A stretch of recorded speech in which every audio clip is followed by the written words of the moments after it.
بسم اللہ الرحمن الرحیم۔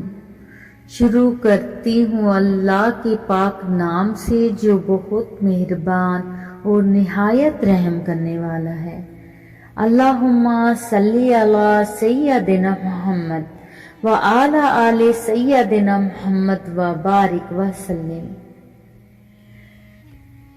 مصطفیٰ جان رحمت پہ لاکھوں کروڑوں درود و سلام۔ میرے چینل کے معزز ناظرین، السلام علیکم ورحمۃ اللہ وبرکاتہ۔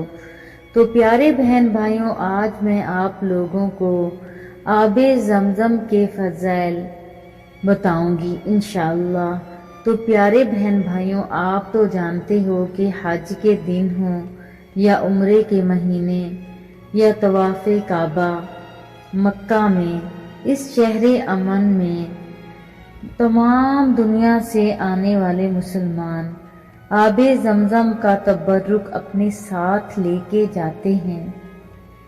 ہر سال تقریباً 30 لاکھ حجاج کرام ضیوف الرحمن مکہ میں فریضہ حج ادا کرنے آتے ہیں اور آب زمزم خوب پیتے ہیں اور اپنے ساتھ مختلف ملکوں، مختلف شہروں اور مختلف بستیوں میں بطور مقدس نشانی لے کے جاتے ہیں۔